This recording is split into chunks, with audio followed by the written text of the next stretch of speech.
Welcome to the problem solving podcast, the math podcast for chapter 4. I'm going to do questions 1, 2, 3, 5, and 6 in this podcast, and I'll do the rest of them in another podcast. So let's get started. First one we have here: Hans stands at the rim of the Grand Canyon, yodels down to the bottom. He hears his yodel echo back from the canyon floor 5.20 seconds later. Assume that the speed of sound in air is 340 meters per second. How deep is the canyon at this location? All right, so first things first, let's write down our knowns. Here we have t is equal to 5.20 seconds. We know that the velocity of the speed of sound in air, or the speed of sound in air, is 340.0 meters per second. And what we don't know is the distance it traveled. Now, remember, there is an echo here, and that's going to make a difference in how we solve the problem. So let's do our equation. You see we have velocity, distance, and time, and we know that the equation for velocity is velocity equals distance divided by change in time, and we need to find out how deep. So that's going to be how far. So let's rearrange this so that we can solve for distance. So we're going to say distance is equal to, we're going to multiply both sides by delta t, so it's going to be velocity times delta t. Let's plug some numbers in here. We know that velocity is we made a mistake there.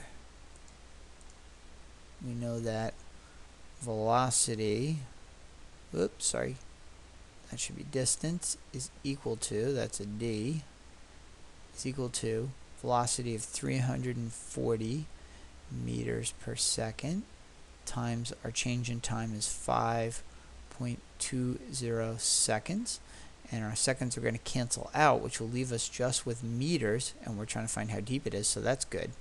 And our answer then becomes 345, which should be 8, 6, 7, 1,768 meters. But remember, it's an echo. So actually what we want is half that distance. What this is telling us is the distance it goes down to the bottom of the canyon and then back, but we only want down to the bottom, so it's half that distance is our answer. So our answer is going to be half of that, which is 884 meters. Next question, number 2. The world speed record on water was set on October 8th, 1978 by Ken Warby of Blowering Dam, Australia. Ken drove his motorboat a distance of 1,000 meters in 7.054 seconds. How fast was his boat moving in, we're just going to do the first one, meters per second. So once again, let's write down our knowns.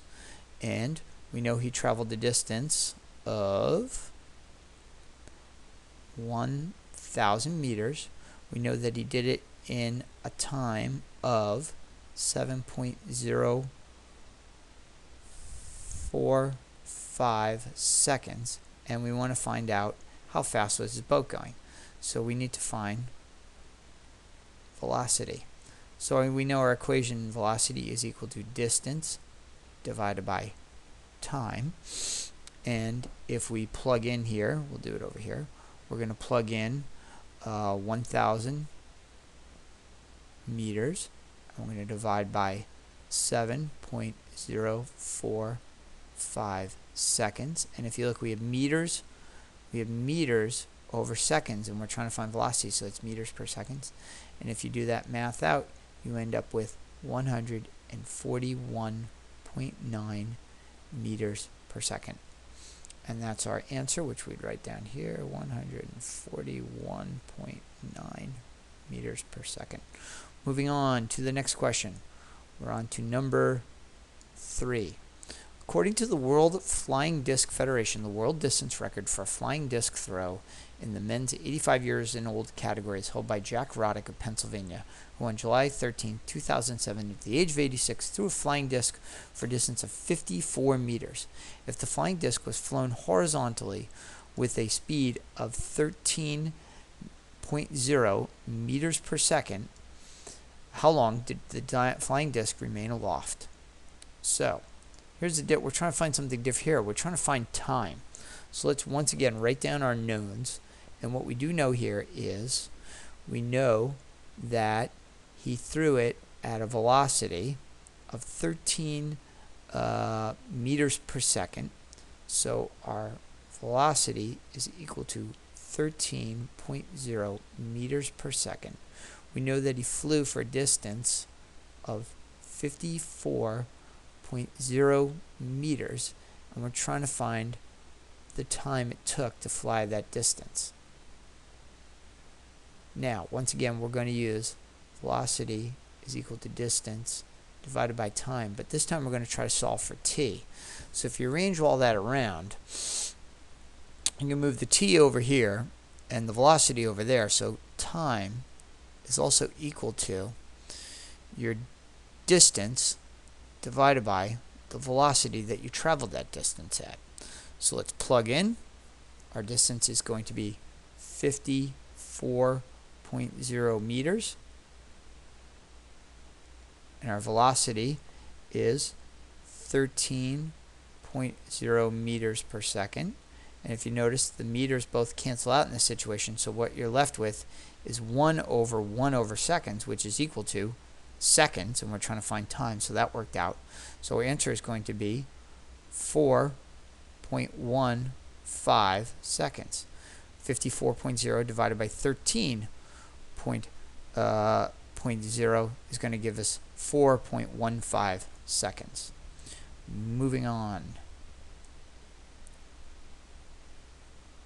Moving on to number 5. A jumbo jet taxiing down the runway receives word that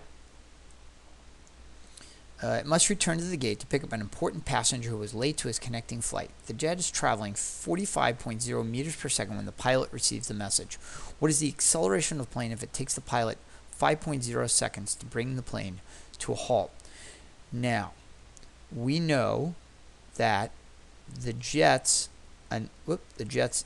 initial velocity is going to equal to 45.0 meters per second. It's going to a halt, so its final velocity is going to be 0 meters per second. We know that the time it takes for him to stop this plane is 5.00 seconds. And we're trying to find the acceleration, or more specifically the deceleration. So acceleration is equal to the final velocity minus the initial velocity divided by the time it takes to change that velocity. Let's plug in. We know that VF is 0 meters per second. VI is 45.0 meters per second. We know that the change in time is going to be 5.00 meters per second. And if you subtract negative 45 from 0, you're going to end up with negative 45.0 meters per second divided by 5.00 seconds. Whoops. See, I forgot my units here. And now you can see we have meters over seconds, which is meters per second square, which is what we were looking for acceleration. We end up with an answer of negative 9.00 meters per second squared. Now remember, we were slowing down, so that's why it's negative. So our answer here is negative 9.00 meters per second squared. Next question, number 6. While driving his sports car at 20 meters per second down a 4-lane highway, Eddie comes up behind a slow-moving dump truck and decides to pass it on the left-hand lane. If Eddie can accelerate at 5 meters per second squared, how long will it take him to reach a speed of 30 meters per second? Now, let's write down our knowns, of course. We know that his initial speed is, or velocity is 20 meters per second. He's trying to reach a final velocity of 30 meters per second, and he's accelerating at 5.00 meters per second squared. And what we're trying to find is, how long does this take him to do it?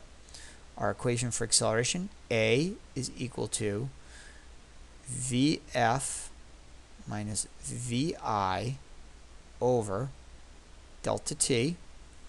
And if we move this around, we can move the delta t up here and the acceleration down there. So we can write this again as delta t is equal to VF minus VI over the acceleration. Now let's plug in.